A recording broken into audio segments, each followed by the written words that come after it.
You are Locked On Syracuse, your daily podcast on the Syracuse Orange. Part of the Locked On Podcast Network, your team every day. Omari Evans, the Penn State wide receiver that the Orange were going after, committed to Washington. For those that don't know, Omari Evans is a field-stretching wide receiver. He was a starting wide receiver for Penn State, and he actually visited Syracuse last weekend. So the Orange were definitely interested in him.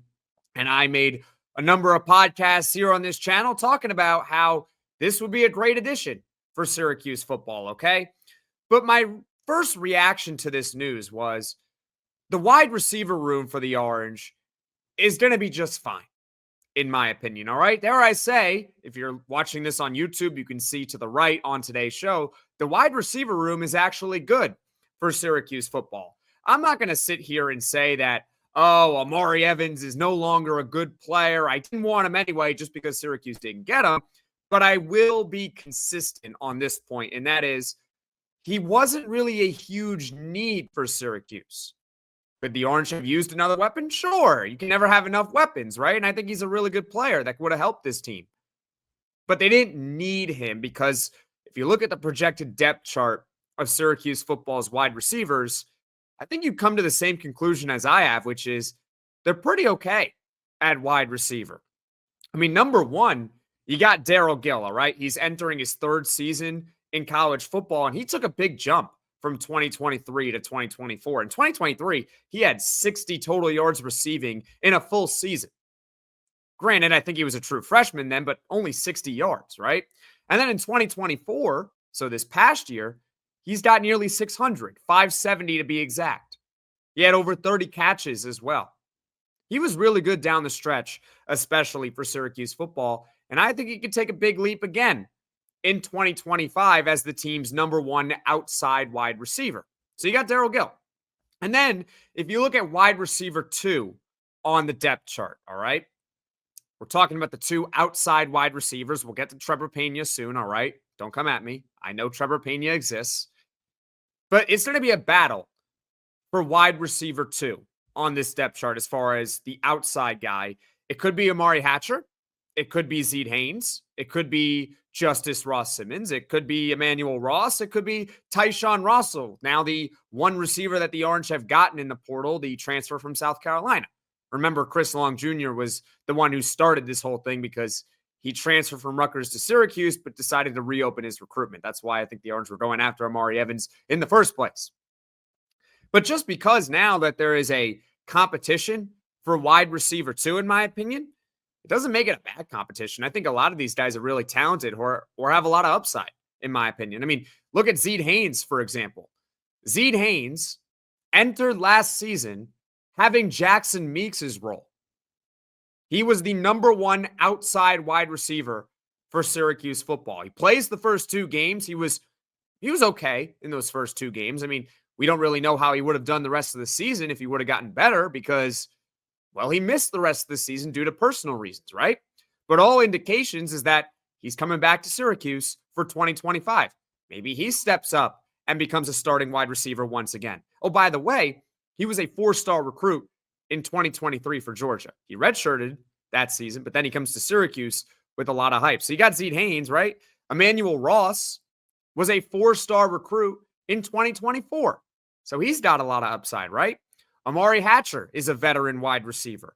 Tyshawn Russell, he's not the most notable transfer wide receiver in the portal, but he is coming from South Carolina, so perhaps it could be another Jackson Meeks situation where you got a player who couldn't really see the field at an SEC school. Jackson Meeks was at Georgia, Tyshawn Russell at South Carolina. He comes over to Syracuse. Maybe he gets more of an opportunity. And next thing you know, he becomes an all-conference wide receiver. I'm not saying Tyshawn Russell is going to be an all-conference wide receiver. At minimum, though, he could provide decent depth for Syracuse next season. But he's got upside. There's no doubt. He's a young player. He was a recruit in 2023. And he got Justus Ross-Simmons, who was an all-conference wide receiver at Colorado State. Now, correct me if I'm wrong. I believe Colorado State is in the Mountain West. I know that is not a Power 4 conference, but still, all-conference is nothing to sneeze at. And he was a depth wide receiver for the Orange this past season. But he could maybe step up and have a bigger role. So I think they're fine at the outside wide receivers. You got Darrell, Gill, and so many other players who could start on the outside for the Orange. And then you got the inside, right? Let's talk about Trebor Pena now. Now, before you freak out on me, how could you not mention Trebor Pena as a top 2 wide receiver? Just listen to my reasoning, okay? The way it works on the depth chart is the top 2 wide receivers are on the outside, 1 and 2. Trebor Pena is the wide receiver 3 solely because that's his position as the slot receiver. It's where it's semantics, okay? But he is the number 1 option on this team. It's just where he's slotted on the depth chart. And he's coming back, which is great because this past season he was second team All ACC. And you can make the argument, and I think there's plenty of time to have this debate over the course of the offseason, but you can certainly make an argument he is now the best slot receiver in the entire country. I know it's a bold statement, but it might be true. How many slot receivers were better than Trebor Pena in 2024? Xavier Restrepo from Miami? I'll give you that. Restrepo, though, he's out of eligibility. He's in the NFL draft. So outside of him, who else? Perhaps it's Trebor Pena, second team All ACC once again in 2024, and he's back for 2025. So when you look at the collection of wide receivers, yes, would having Omari Evans help the room? Of course it would have helped the room. I wanted him.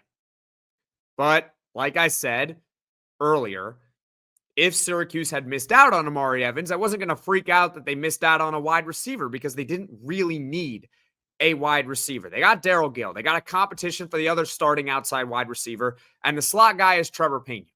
They are fine at wide receiver. I'd love to hear from you, though. So please let me know in the comment section below your thoughts on missing out on Omari Evans. Do you think that Syracuse should pivot to another wide receiver in the portal? Let me know your thoughts in the comment section below.